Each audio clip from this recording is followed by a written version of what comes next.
What's up everyone, I'm CallumOnToast, and since it's the final day of the year 2022, I figured why not make a compilation video featuring my favourite battles from this year. There's going to be insane comebacks, crazy sack swaps, precise undercharges, perfect energy management, iconic team compositions, wacky challenges, outrageous flexes, hilarious mistakes, and a ridiculous amount of surprise nukes landing in this video, so you guys are certainly going to be entertained. I've chosen a maximum of one battle per team, and I didn't want to make this video an hour long, so I've avoided showcasing battles from some of my more recent videos as they'll be fresher in your minds, and if there are any new subscribers watching, most of these battles will be completely new to them. Before each battle, I will give a very brief introduction to explain any themes or restrictions for the teams I'm running, and I wanted to mention as well that there are two battles with commentary from legends Home-Sized Henry and Jamie Finn, and they're two of my favourite battles in this video, so if you love their content, you're seriously going to enjoy those battles. And with that being said, let's get into the question of the day. What has been your favourite video that I've uploaded in the year 2022? If you have a specific battle in mind, you can also mention that as well. Just let me know in the comment section below, let me know why, and with that being said, let's get into the battles now.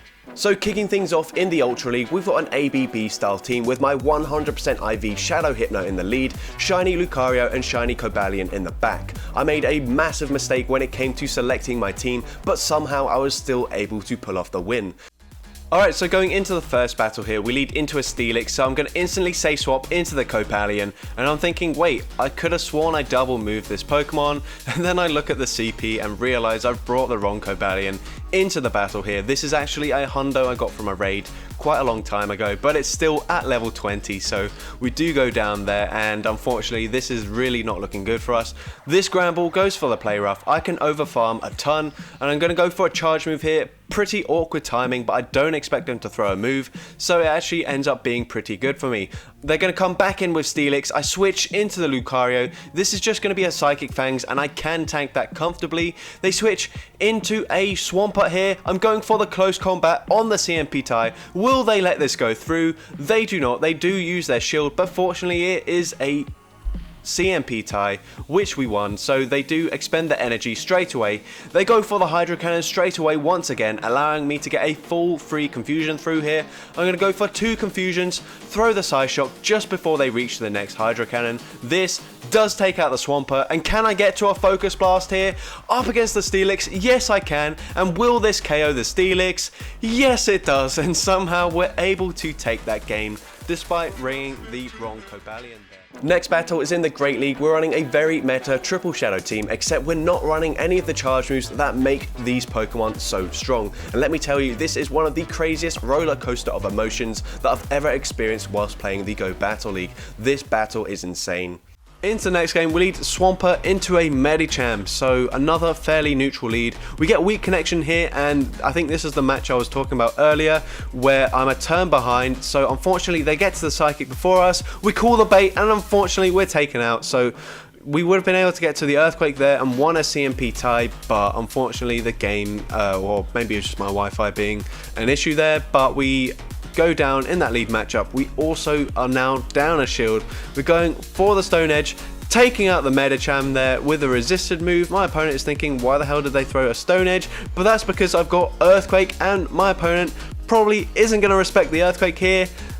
And boom, we take out the Registeel. They come in with a Mandibuzz, and now things look good for us, but it is not over yet. We go for the Stone Edge. We get the shield from the Mandibuzz. It's a CMP tie, which is perfect. I'll let the Nidoqueen go down. And now this typically is a really good matchup for Walrein, but because we're running Blizzard instead of the Icicle Spear, this is actually going to be insanely close. We're going to be forced to throw an Earthquake bait up against a Flying type, which is just insane. What Pokemon runs Earthquake as their bait move? We go for the Earthquake, we get a shield from my opponent. My opponent gets to the charge move here. Is this going to be enough to take out the Walrein? No, we live just barely, and we're able to get to the Blizzard with about 1 HP remaining.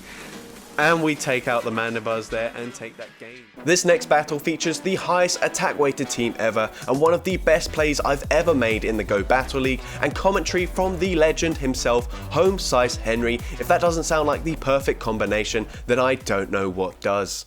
Hopping to the next match, so the Shadow Sharpedo into Swampert, a very nice lead.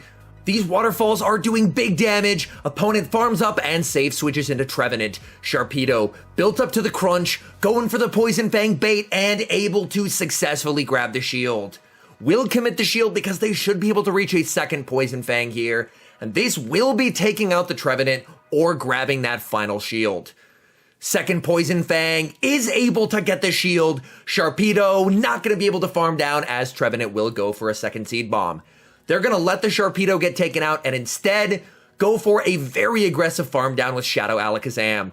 Back in comes Swampert, and this will be trouble. After this Hydro Cannon, they will reach a second in 4 Mud Shots, meaning they do outpace Attack Deoxys. In comes Cofagrigus, and Shadow Alakazam is able to reach a Shadow Ball. They're going for an undercharge. They need energy on Attack Deoxys, the perfect undercharge, and they're able to get it. And now Attack Deoxys will win CMP. He needed a perfect play to win the game, and he did just that. The next battle is in the Retro Cup, running a triple Shadow Electric team with commentary from the Shadow Master himself, Jamie Finn. We see one of the hardest counters to the entire team in the lead, yet still manage to pull off the win. You can already tell you're going to be in for a treat, and in game 2 we pick up yet another dreadful lead. Swampert, another ground type, at least this one is subwater, so these Thunder Shocks / Volt Switches, as Electrode is using, are only going to be single resisted. We tank a Hydro Cannon just about and fire back a Foul Play. The opponent obviously realises we're super weak to them and they shield it up. This is not ideal. We come in with Electivire. We're obviously going to shield this Hydro Cannon because it would one-shot an Electivire, and we are going for the single resisted Wild Charge. This is the correct play, as Wild Charge would do more damage, as it does get same type attack bonus, and Ice Punch is a pretty garbage move. The Swampert does shield it up, so all shields are down now. This next Wild Charge will KO. He overfarms as much as possible. Once again, absolute fantastic count. It's CMP time, the Swampert. Electivire does get rid of it, but we're so low. One confusion takes us out, and now we are in a rough spot. We've got our Mana Electric versus this full health Hypno and whatever is in the back. So Callum counts to 4. We sack the Electrode. You absolutely fucking love to see it, but we're still sitting in a rough spot. We come back in, but we're going to have to debuff our defense with a Wild Charge to take this Hypno out. We've overfarmed as much as physically possible. See you later, Hypno. What is in the back? Oh, hi, Venusaur. Bye, Venusaur. Guess what? We might be an electric type, but eat overheat, and that is a good game. The next battle is in the Open Great League with a very cool theme team. We've got a triple Shadow, triple Dog, triple Elemental Fang, and triple debuffing Fang charge move theme team, and one of the Pokemon in this battle absolutely destroys my opponent's team.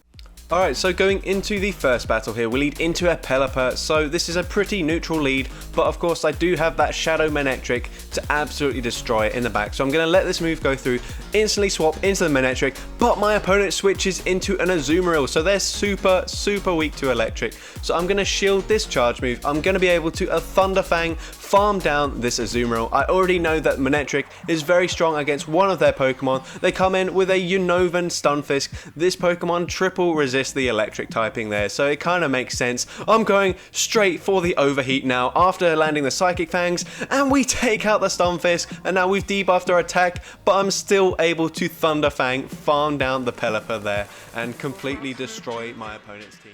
The next battle is in the Great League Remix Cup, featuring the rarest team available at the time, with Salazzle in the lead, Shiny Haxorus as the safe swap, and Shiny Fracture as the closer. And we see the hardest counter to Salazzle in the lead, yet we're still able to pull off an insane flex in this battle. Into the next game, we lead into a Stunfisk.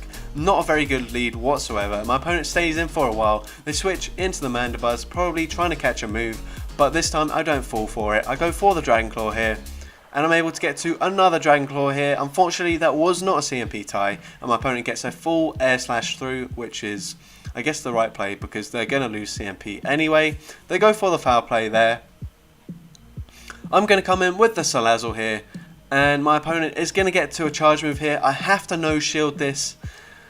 and it does a lot of damage, but I'm able to incinerate, farm them down. I'm going for the Fire Blast, expecting the Stun Fist to come back in, and boom, it nearly one-shots, and I'm able to switch and farm them down with the Dragon Tails there. I snipe them before they can throw a move, and now we're in the end game here. I'm going for a Night Slash. We get an attack boost, which is perfect. My opponent still hasn't thrown a move yet. I'm going for the second Night Slash here. I'm able to get a shield, and my opponent is going to throw a move. I'm actually going to no-shield this. They go for a Power Whip, and I'm actually going to 2 shield flex on my opponent here, because I can come in with the Salazzle and incinerate, farm them down. So even though we had a very bad lead, I'm able to 2 shield flex on that opponent.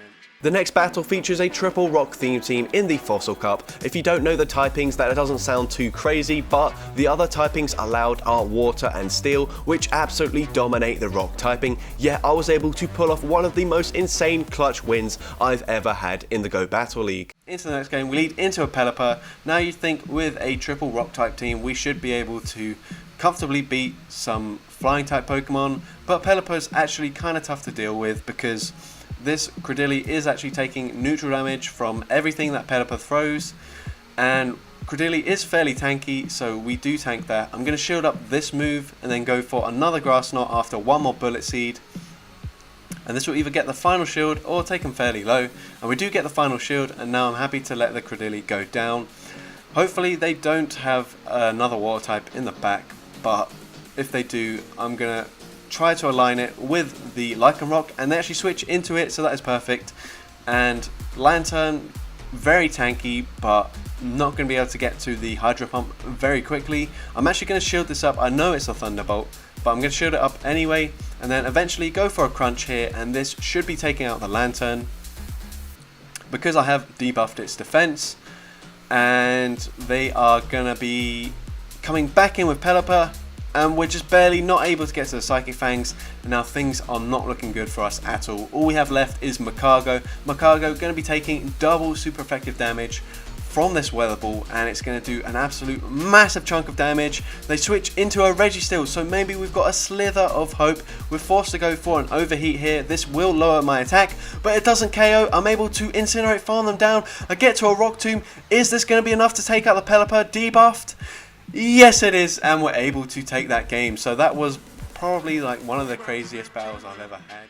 This next battle is in the Open Ultra League, yet I'm using 1500 CP Pokemon and I still managed to pull off a win. I built multiple teams to try and counter very common teams that I was seeing in the Ultra League. This final one was set up to be Obstagoon Double Charm. We actually didn't end up running into it and still managed to pull off a win. But into the next game here, we lead into a Scizor here.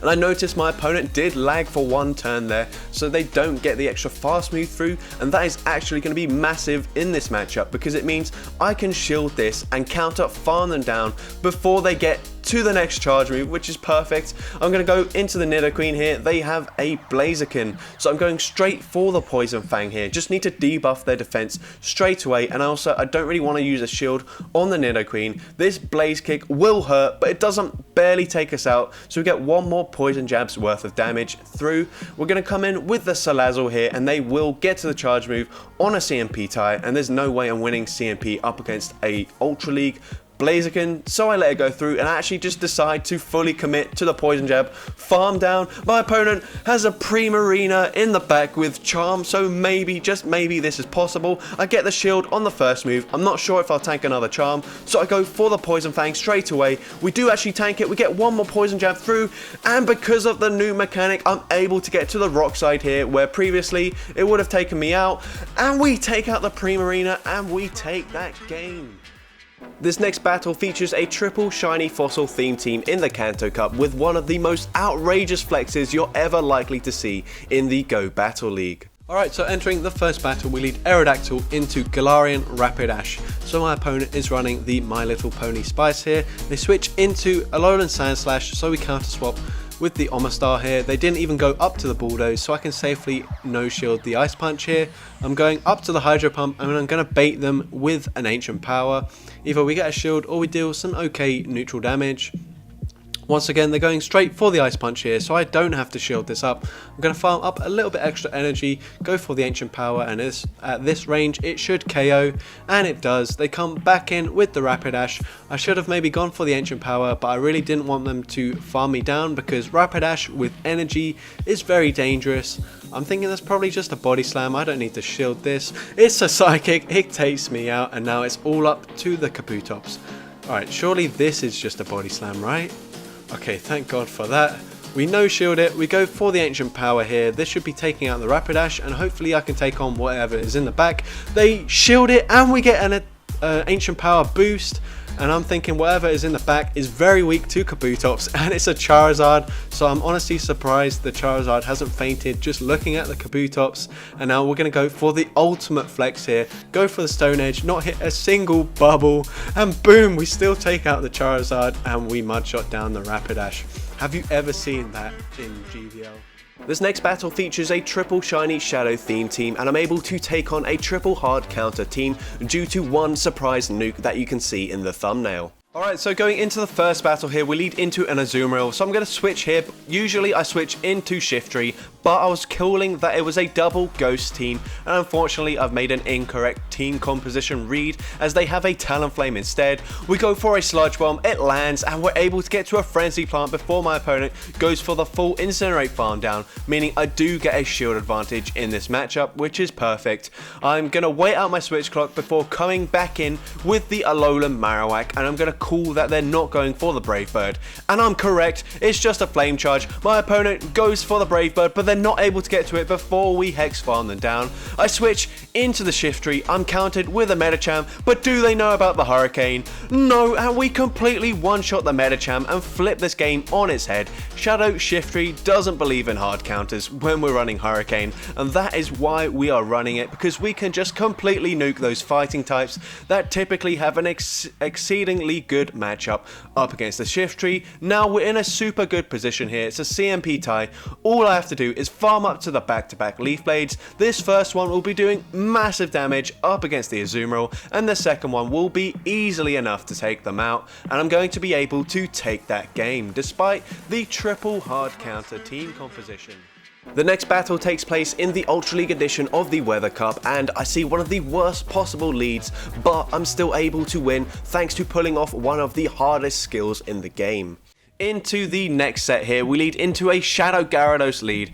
Awful lead for us, a massive core breaker for the full team. I'm just going straight for the Blaze Kick. I know it's resisted. I can pretty much guarantee they're not going to shield, but that's exactly what I want. I want guaranteed damage up against this Gyarados. They go for an Aqua Tail. We do actually win the CMP tie here, so I'm going to switch, trying to catch the next one. They switch into their own Kingdra, and once again my opponent's just going straight for that Octazooka, meaning I can safely no shield this, go for the Outrage, and I can guarantee a shield, or I can guarantee switch advantage. We do get the switch advantage here as the Outrage takes out that Kingdra, and they come in with a Tentacruel. So this is going to be a very tricky matchup here. We are down a shield. We do have a Blaze Kick loaded on that Blaziken, but we're not in the best position here. We're going for the Dragon Claw here just before they reach a charge move, and actually they're farming up a ton of energy, meaning that this could potentially be a Sludge Wave.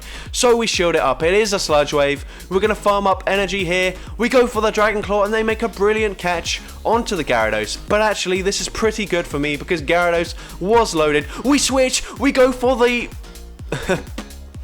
the Blaze Kick here, and it was a CMP tie, and that was perfect. That's a really tricky move to pull off there. They go for a Scald, and I'm able to get a Dragon Claw off, and I'm able to take this game with the CMP tie sack swap there. So GG's to that opponent there. That was my only win condition. The next battle's in the Open Ultra League and features a triple Shadow anti-Walrein team. We make all the wrong calls at the start of the battle. We're left with only one Pokemon, but we're able to pull off an insane 3v1 sweep to win the game. And into the final battle of this video, we're going to be leading into the Escavalier here.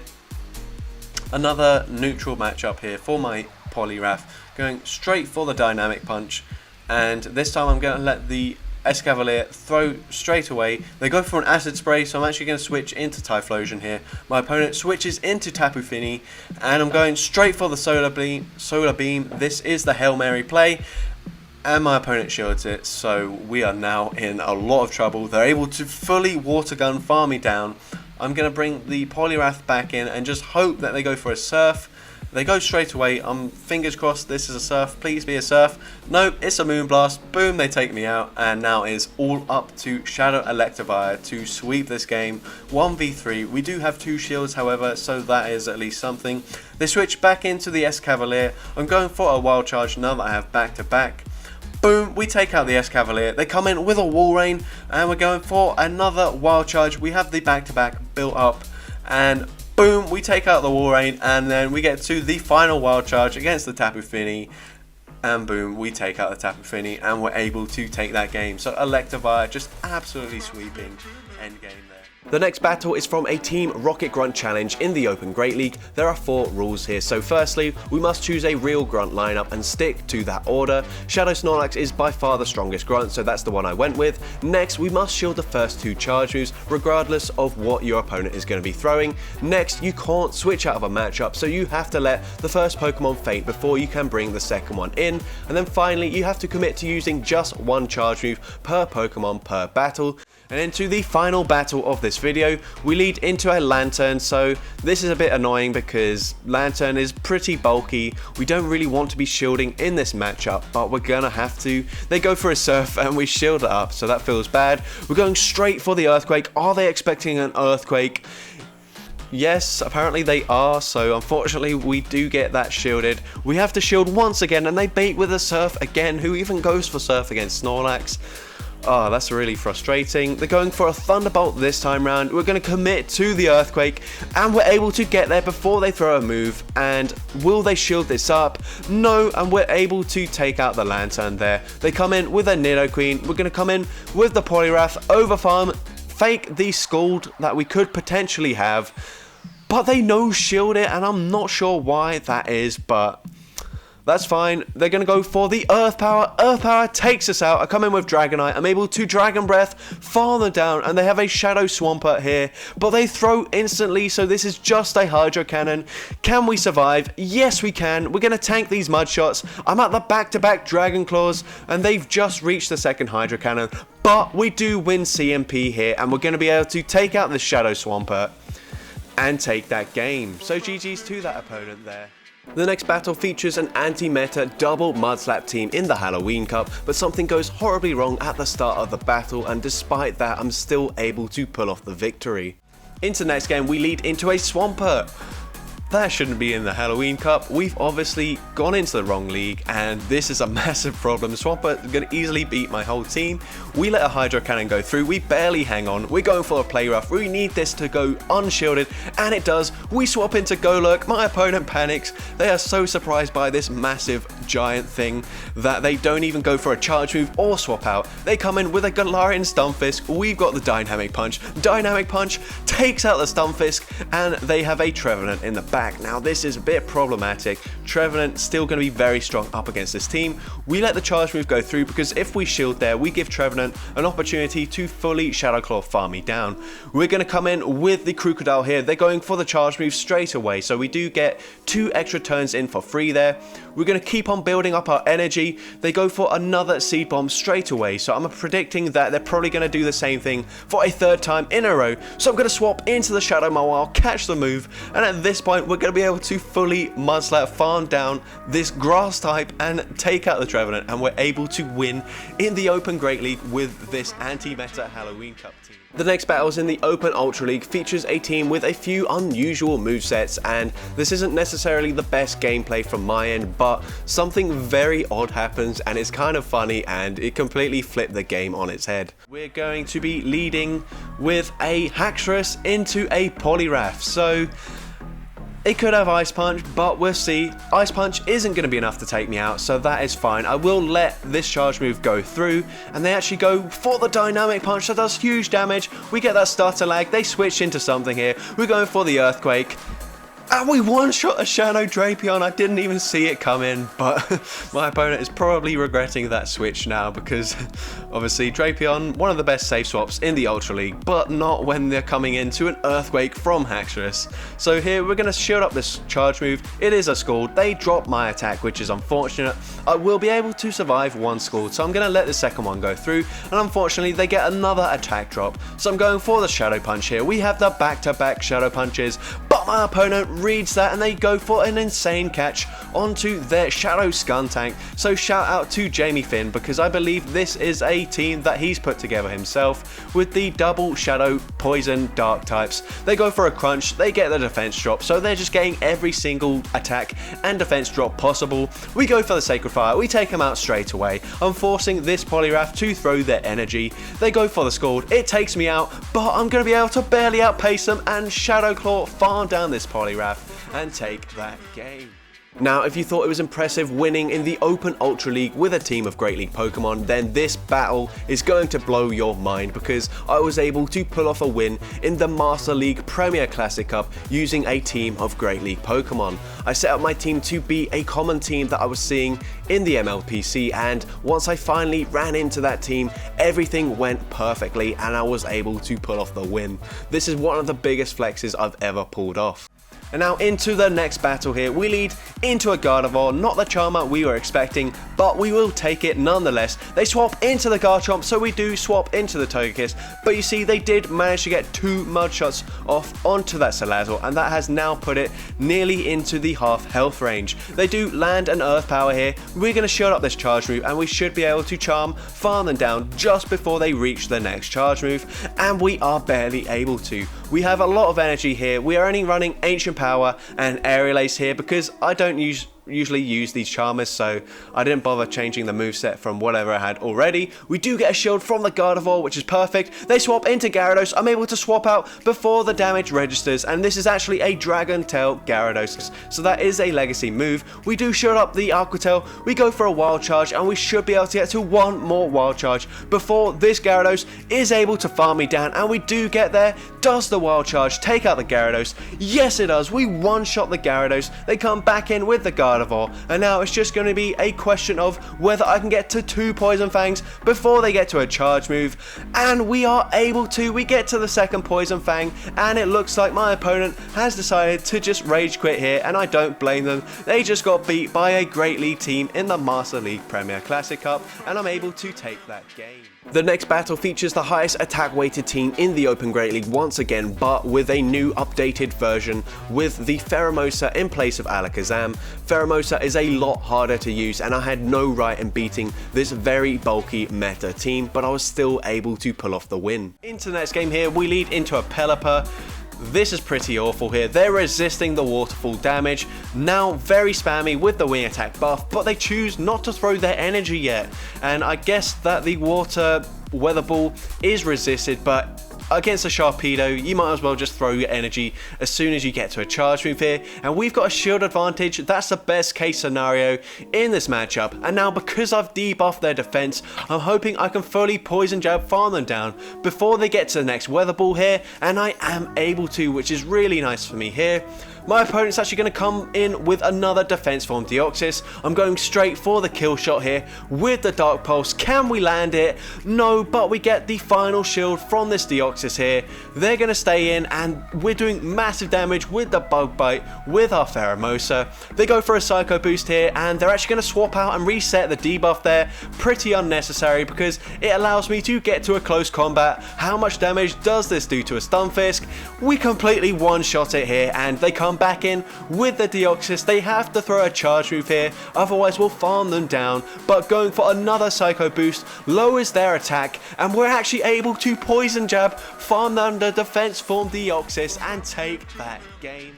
The next battle takes place in the Ultra League Premier Classic Cup and features my own unique spin on the Poison Double Dark team. We see the worst possible lead, but I was able to pull off an incredibly precise and well-disciplined maneuver to barely take the win. Should have just let the Gengar go down, see that my close combat is on the left, and then take him out. But yeah, we kind of messed up that game, which is unfortunate. But here, into the next game, we lead into a Shadow Snorlax, very bad lead because we're running the triple ghost moveset on Gengar. They switch into a Haxorus, and that is a very spicy pick in the Ultra League Premier Classic. We get a boost here, but unfortunately they no shield the first move. So we're going to shield up this Dragon Claw. We're really going to fight for switch advantage because Gengar can do absolutely nothing up against that Snorlax. We're going for another Night Slash here, and if the new mechanic works properly, then we should be able to get to one final Night Slash here before the counter damage registers, and that is really important for me. Unfortunate for my opponent because that mechanic is super inconsistent, but we do take switch advantage here. But this is going to be a massive problem because Snorlax learns superpower, so I stall for a second, switch into the Gengar, catch the superpower. My opponent switches into the Dragonite. They don't want it aligned up against that Shadow Weavile, but I'm going to go for a Shadow Ball here. We're going to undercharge, but it still takes out the Dragonite. My opponent is able to lick farm me down. They have some energy banked already, and it's a CMP tie on the Avalanche. Is this enough to KO the Snorlax? Yes, it is, and we're able to take that game.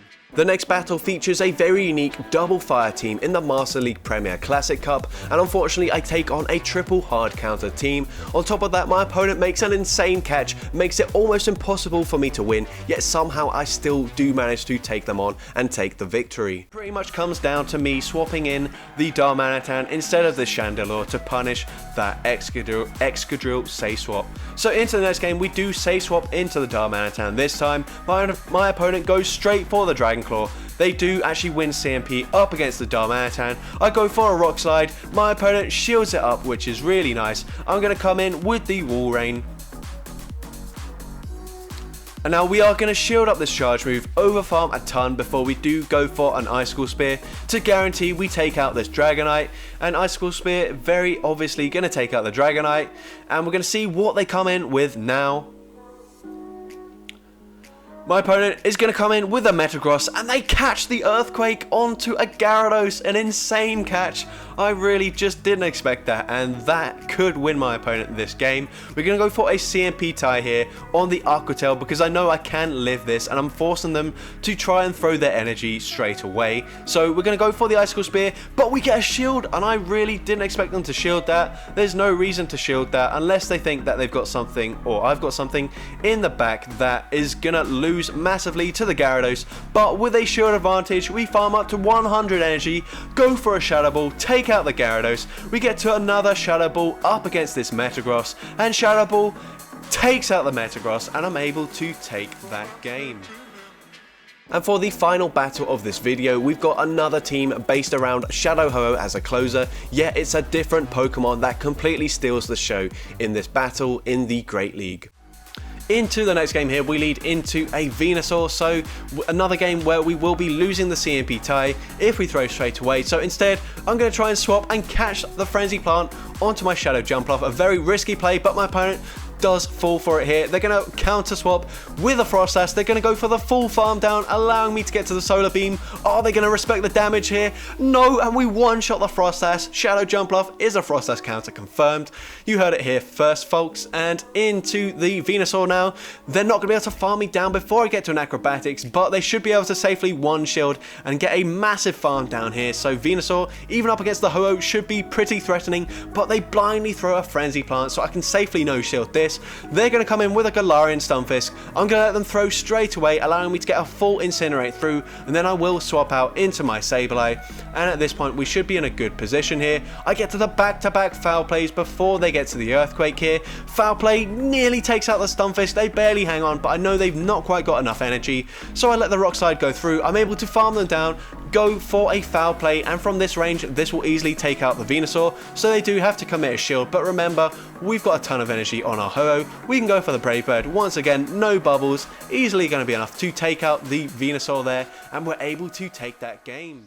So that's going to be it for today's video. There are so many other battles that I wanted to include, but I also didn't want to make this video drag on and on, so we did cut it to just these battles. But if you did enjoy it, make sure you leave a like. Let me know in the comment section down below so I can make more compilation videos in the future. And if you want to see more content like this in the future, then make sure you hit that subscribe button and turn on post notifications, and that way you'll be notified whenever I upload a new video. And with that being said, let's get into the shoutouts from my previous video. Firstly, we've got Robbo Sparkle, who says, has to be my boy Breloom. Unfortunately, with all the Altaria, Frostas, Charm, etc. that's hanging around, it's insanely difficult to get in play, but if it gets one good farm, then the combination of Grass Knot and Dynamic Punch threatens nearly everything, even if it's single resisted. And that's kind of interesting that they're running the Legacy Grass Knot instead of the Seed Bomb. Less spammy, but does a lot more damage and makes certain matchups a lot more comfortable. Next, we got Sam Plays, who says, double nuke Goon has been pretty useful. No one expects them, but I admit I didn't use Gunk Shot a lot.